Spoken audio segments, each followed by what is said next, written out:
Hello everyone, welcome to my channel where I said I'll be posting videos every week or two, but it's been 5 years since I last posted. Anyway, today I'll be sharing a build of my dummy camera. I have a garden in front of our house with lots of vegetables growing. Every year we have had our pumpkin or bottle gourd stolen. This year is going to be different. Hopefully the dummy camera will deter some pumpkin and flower thieves, and hopefully it'll be a fun project to do. At nighttime, I'm hoping the DC can detect that it is night and blink a red LED to mimic the act of recording footage. I also want it to be solar powered so I don't have to charge it. The red blinking LED might not be enough, so when people get too close to it, it should light up for a few seconds. Now to charge the battery from the solar cell, I'll need a separate module. I'll use the TP4056 charging module. Now onto the dart detector. I'll make it using a light dependent resistor and an op amp. I'll go over everything in more detail later and in my Instructable, so don't worry if you feel lost right now. Okay, to detect the presence of humans, I'll use a passive infrared sensor or PIR. This will only work at nighttime and low heat conditions, but it's fine.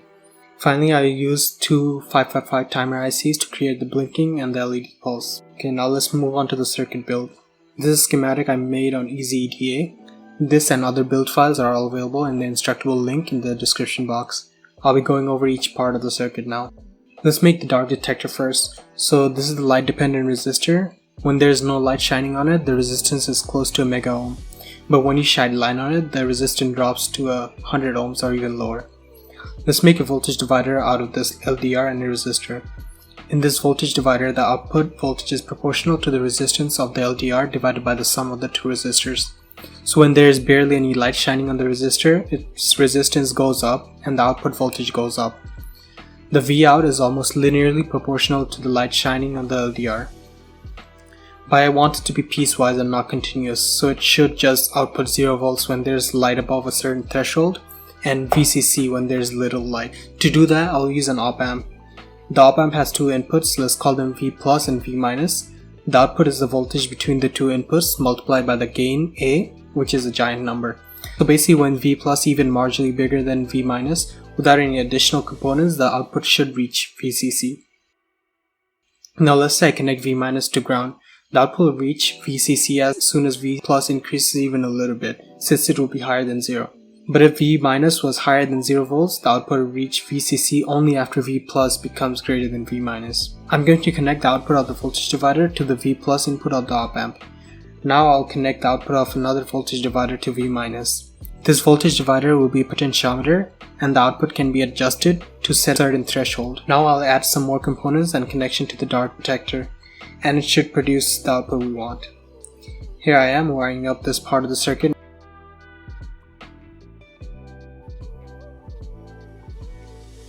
And as you can see, the output turns on when I block light from shining on the LDR.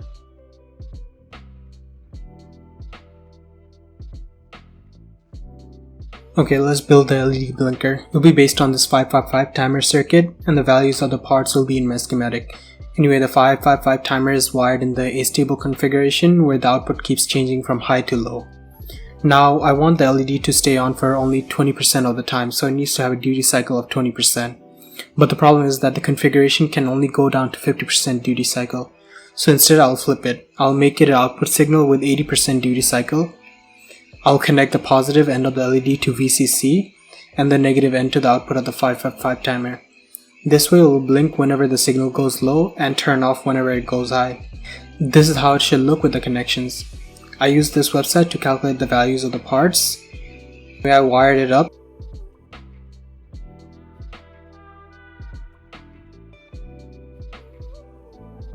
and ran it from 3.7 volts because that's what the battery will output, and I get a good signal at the output. This blinks as needed.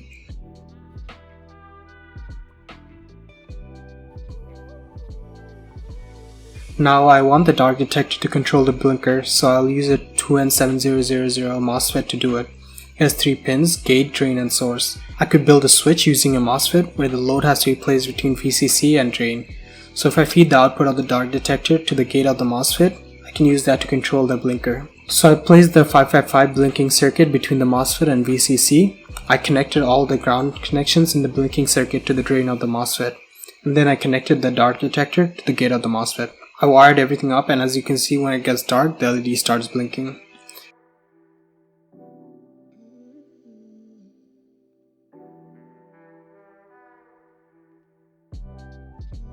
Alright, next part. Let's make this human detecting LED pulsing circuit. I'll wire up the 555 timer in a monostable configuration this time. This is how it looks. When the switch is connected to pin 2 or trigger is closed, this circuit will output a momentary pulse which will light up the LED.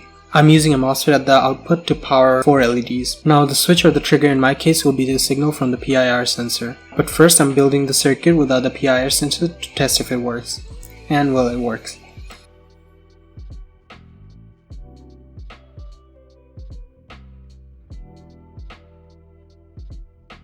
Now let's incorporate the PIR sensor. I'll be using the AM312 PIR sensor. It outputs a 2.3 second pulse when it detects human presence within 8 meters in front of it. The PIR sensor outputs 3.3 volts, but it has a very low current output, so it's a weak signal and I need something to amplify it. I'll use another MOSFET to do it. So here I wired up the PIR output to the MOSFET, which is connected to the 555 pulse generating circuit. And well, it didn't work. I tried to find out why, and it turns out someone else found it. The output was too low to drive the MOSFETs. So I decided to take out the MOSFET and use the op-amp instead. I connected the output of the PIR sensor to the V- of the op-amp and connected the other end of the output to the voltage divider we used as reference point in the dark detecting circuit. I also connected the VN input of the PIR sensor to the output of the dark detector so that it will only work at night. I assembled the circuit that I had so far, and here it is working.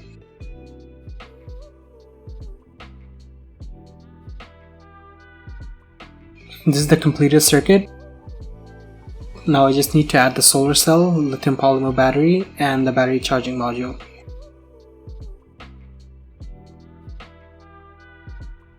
And here's the schematic. I went ahead and made the PCB for this schematic on EasyEDA, but I realized I made a mistake on my first PCB, so I had to cancel that order. I fixed the PCB but just started building on a perf board instead.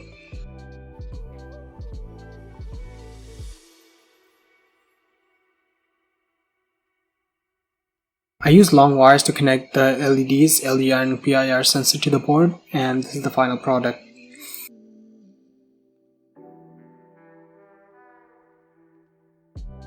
I then went ahead and designed the 3D files.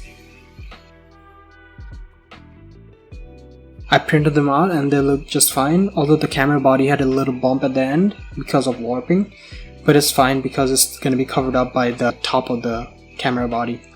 I'll place the switch, the LDR and the LEDs inside the camera housing. I'll use some super glue to mount them at first and then I'll make it waterproof using epoxy. Alright, so I put everything together inside the case. Screwed in the arm together. So there's 2 arms in total and there's 1 base piece. This is what it looks like. One of the arms slides left and right and the other arm slides up and down. I mounted the base piece on top of our door. You can place it wherever you want to mount your camera. And this is what it looks like at the end.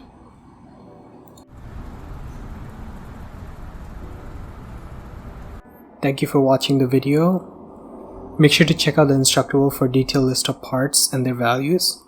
And I'll see you on the next one.